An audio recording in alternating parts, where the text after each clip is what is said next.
ஓய்வு பெற்ற நாளில் காவல் நிலையத்திலிருந்து வீடு வரை சுமார் 17 கிலோமீட்டர் ஓடி போதைக்கு எதிரான விழிப்புணர்வை ஏற்படுத்திய உதவி ஆய்வாளருக்கு பொதுமக்கள் பாராட்டு தெரிவித்துள்ளனர். கன்னியாகுமரி மாவட்டம் தென் தாமரைக்குளம் அருகே புவியூர் பகுதியைச் சேர்ந்தவர் பாலகிருஷ்ணன். 41 ஆண்டுகளுக்கு முன்பு காவலராக காவல்துறையில் பணிக்கு சேர்ந்து கன்னியாகுமரி மாவட்டத்தில் பல்வேறு பகுதிகளில் உள்ள காவல் நிலையங்களில் பணியாற்றிய பின்னர் சிறப்பு உதவி ஆய்வாளராக பதவி உயர்வு பெற்று கோட்டார் போக்குவரத்து காவல் நிலையத்தில் கடந்த சில ஆண்டுகளாக பணியாற்றி வந்தார்.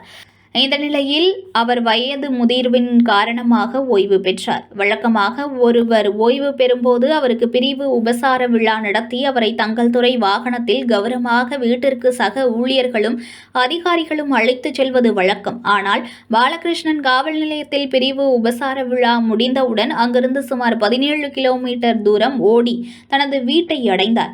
இந்த வினோத முடிவுக்கு கன்னியாகுமரி மாவட்ட காவல் கண்காணிப்பாளர் தான் காரணம் என்றார்.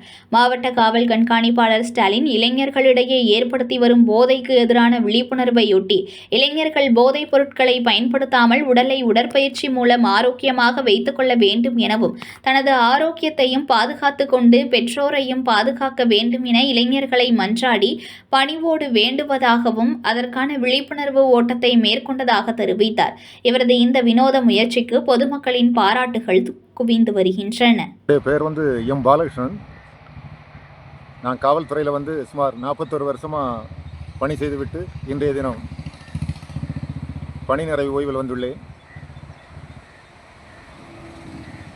பணி நிறைவு ஓய்வில் செல்கின்றவர்களை அந்தந்த காவல் நிலையத்தில் உள்ள வாகனத்தில் அவர்களது வீட்டிற்கு சென்று சந்தோஷமாக அனுப்பி வைத்து வருவார்கள்.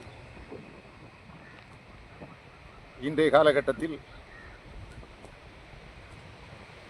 மதுவையும் போதைப் பொருட்களையும் உபயோகப்படுத்தி அதிக இளைஞர்கள் தன்னுடைய உடல்நலத்தையும் கெடுத்து குடும்பத்தினரையும் மனவேதனைக்குள்ளாக்கி தன்னுடைய வாழ்க்கையை தொலைத்து கொண்டிருக்கின்றார்கள்.